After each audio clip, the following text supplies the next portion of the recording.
বিবাহ করে বউ রেখে বিদেশ যাওয়ার পর বউ পরকিয়া করলে দুইজনের হুকুম কি? বউ রেখে বিদেশ যাওয়া যাবে কি না? দেখুন, এটা হাসির বিষয় না।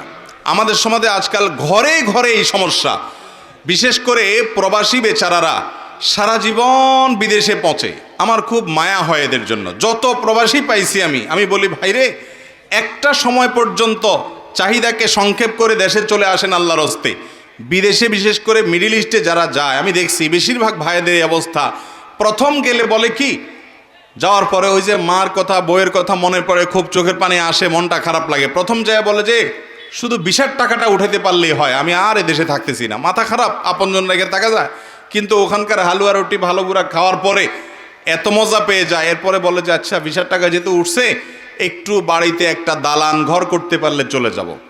এরপরে দালান ঘরও হয়ে যায়। তারপরে বলে আচ্ছা, দালান ঘর তো হয়ে গেছে, আর একবার যাব শুধুমাত্র ওই শহরে আমাদের টাউনে একটা ছোট্ট দুইটা দোকান করে দিলে ভাড়া পাবো। এভাবে করতে করতে গোটা জীবন প্রবাসে শেষ করে দেয়। দেশে আসে শুধু মরার জন্য, মানে শুধু মৌতটা বাকি থাকে, আর সব শেষ। আইসা দেশে পট করে কদিন পরে মরে যায়, মাটির নিচে চলে যায়, কাহিনী খতম। এর মতো হতভাগা দুর্ভাগা আর কে হতে পারে? আমি 10 বছর প্রবাস জীবনে ছিলাম। আমি শুরুতে যেয়ে বলেছি, তিলকা আশারাতুন কামেলাতুন। 10 বছর মুসা আলাইহিসসালাম সোহাইব আলাইহিসসালামের কাছে ছিলেন, তার জন্য এটা প্রবাস জীবন ছিল। আমি 10 বছর পূর্ণ করব ওই একইভাবে, এরপর আমি চলে আসব। যত বড় লোভনীয় অফার হোক আমি থাকবো না ইনশাআল্লাহ। তবে সেই 10 বছর আমি ফ্যামিলি সহ ছিলাম, আলহামদুলিল্লাহ। ফ্যামিলি ছাড়া আমার দ্বারা থাকা সম্ভব না। কেন থাকবো?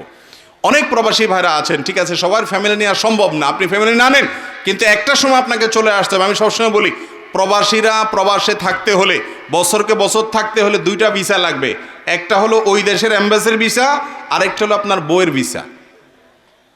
বউয়ের ভিসা বুঝেন? বউ যদি বলে ঠিক আছে, আমাদের উন্নত ভবিষ্যতের জন্য তুমি কষ্ট করতেছো, আমরা রাজি আছি, তাহলে আপনি থাকতে পারেন। আর যদি বউ আপনার ভিসা ক্যান্সেল করে দেয়, যে না তুমি আর থাকতে পারবা না, আমি নিজের চরিত্রকে হেফাজত করতে পারবো না, বা ভয় হয়, বা ছেলে মেয়ে মানুষ করতে পারছি না, তাহলে আপনাকে অবশ্যই চলে আসতে হবে। প্রবাসীরা যদি দীর্ঘকাল থাকেন আর তার স্ত্রী যদি দুশ্চরিত্রবান হয়ে যায়, বিপথে চলে যায়, অবশ্যই তার দায়ভার ওই প্রবাসী ভাইকে নিতে হবে।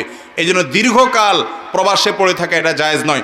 অনেক মানুষ আছে যে বছরকে বছর থাকছে, স্ত্রীর হক আদায় করছে না, সন্তানদের হক আদায় করছে না। অনেক মহিলা চায় চলে আসুক, কিন্তু সে আসে না। আবার অনেক মহিলা আছে এর উল্টা, জামাইকে ফুসলায় শুধু, যা আপনি দেশে আসি কি করবেন, আহারে দেশে আসি কিছু করতে পারবেন না, আর সব মেরে কেটে খাবে, আপনি আরেকটা বছর থেকে আসেন, আরেকটা বছর থেকে আসেন, আপনার লাইফটা শেষ। ওই ব্যাককল পুরুষ গোটা জীবনটা শেষ করে শুধু মরার জন্য দেশে আসে। আল্লাহ তাআলা আমাদেরকে বুঝার তৌফিক দান করুন। অতএব দীর্ঘ প্রবাস জীবনে থাকা এটা প্রশংসনীয় নয়।